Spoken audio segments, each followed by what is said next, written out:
And once, this kid had a plastic box full of ants that he said he was farming. I stared at Owen. Farming? I asked. For food? Who knows? He shrugged.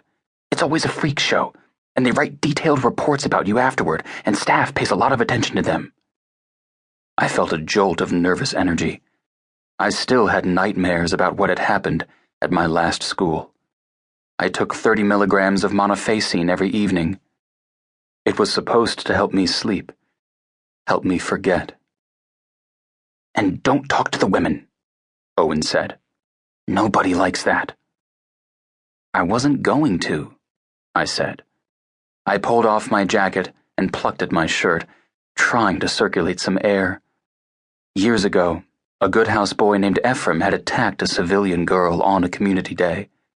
He'd been strangled to death by her father. Even I, a recent transfer to Ione, knew the story. I'm not going to end up like that Ephraim kid, I said. Then don't look all sweaty and bug-eyed, Owen said. More boys were pulling off their jackets. One student, a few yards from where we stood, actually fainted in the heat. Some boys cheered, and one called him a pussy. Proctors shouted at us to stand still. You want to know the real reason they strangled that Ephraim kid? Owen whispered, but I could tell his tone was playful. Never mind, I said. Forget it. Because he touched their ant farm, he said. Shut up, I said, and Owen punched my arm to warn me that our class leaders were passing. We both went silent and still. Class leaders had special uniforms. They wore the same denim pants we did, but their blue button-down shirts were a darker hue, and the school crest on the front pocket was embroidered in gold. Headmaster Tanner called these boys his right hand, the hand of correction. At my last school they had been different, more constrained. Here, it seemed, there were no limits. We had 2 leaders for our year. The first was named Creighton.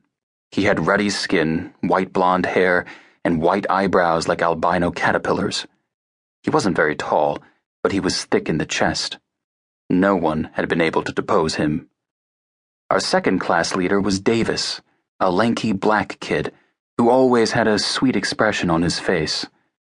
Owen had nicknamed him Diablo, since he was friendly and solicitous, right until he punched you in the gut. The only way to become a class leader was to beat one of them senseless. But there was always the danger that you would fail and end up like Lowell, who was currently mopping the floor of the gymnasium, running into boys as if he didn't see them.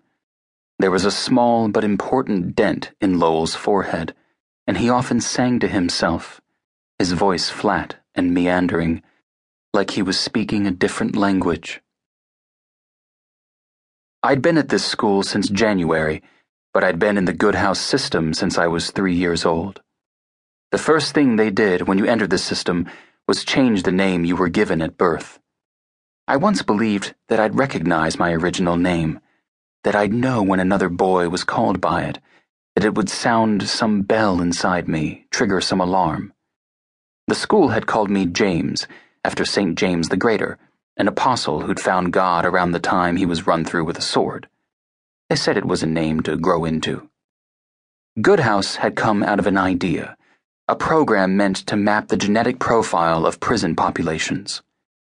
What the researchers had found was this: the worst inmates, the most impulsive, the most violent, the least empathetic, all shared certain biometric markers. But these were prisoners. They cost the state millions of dollars to warehouse every year. And they'd been children once. They had not always been beyond help. It was too late for adults, but young boys were different.